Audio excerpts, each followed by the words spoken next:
ইলমে জাহির এবং ইলমে বাতিন, ইলমে শরীয়ত এবং ইলমে মারিফত, দুটোটা ইলমের নূর ওনার সিনায় ভরপুর হয়ে গেছে।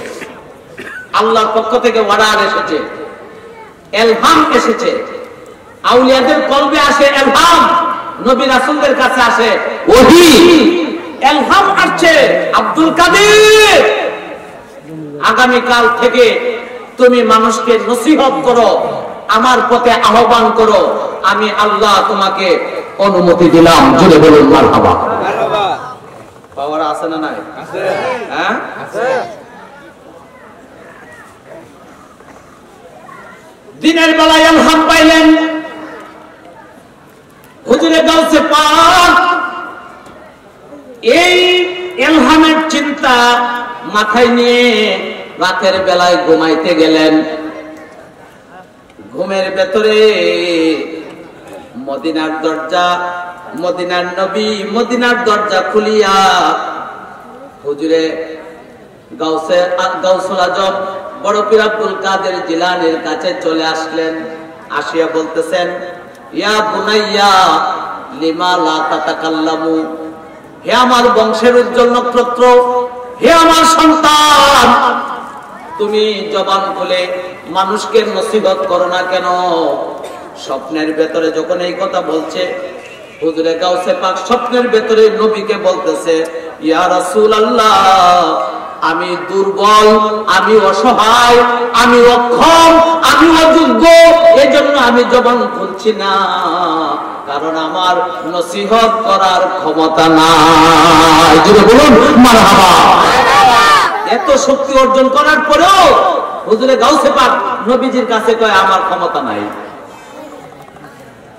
আর আমরা এখন যে মৌলবীরা আছি, সামান্য শক্তি অর্জন করি কি না করি, সামান্য এলেম শিখি কি না শিখি, বাবারে আমার মতো কেডা আছে রে? ঠিক না বেটি? বেশ কম না কোন জায়গায় দেখতেছেন? বেশ কম না কোন জায়গায় বুঝতেছেন না আপনারা? বুঝতেছি। হ্যাঁ, বেশ কম না বুঝছেন।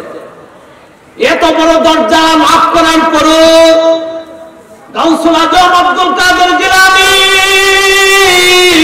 নবীজিকে বলেন, আমি নিজেকে অযোগ্য মনে করি, দুর্বল মনে করি, এই জন্য আমি মানুষকে নসিহত করি না। নবীজি স্বপ্নের ভেতরে ডাক দেয়, হে আমার বংশের উজ্জ্বল সন্তান, তোমার জবান হা করো। স্বপ্নের ভেতরে গাউসুল আজম আব্দুল কাদের জিলানী রহমতুল্লাহি আলাইহি হা করলেন। আমার নবী ঘুমের ভেতরে স্বপ্নের মাধ্যমে 1 2 3 4 5 6 7 7টা ফু দিলেন। কয়টা ফু দিছে? 7টা। মুখের ভিতরে খালি জায়গায় 7টা ফু দিলেন। আমার নবীজি বলেন, মুখ বন্ধ করে নাও। মুখ বন্ধ করে নিলেন। আমার নবীজি মাথার মধ্যে হাত বোলায়, আব্দুল কাদের, আগামী কাল থেকে তুমি মানুষকে নসিহত করবে, আমি রাসূল তোমাকে ইজাজত দিয়ে গেলাম। দিনের বেলায় পাইছে কোত্থেকে? দিনের বেলায় কোত্থেকে পাইছে? আল্লাহর পক্ষ থেকে ইলহাম। আর রাতের বেলায় ইজাজত স্বপ্ন যুগে নবীজির পক্ষ থেকে। এখন দুপুর বেলায় দেখে নামাজ পড়তে গেছে মসজিদে,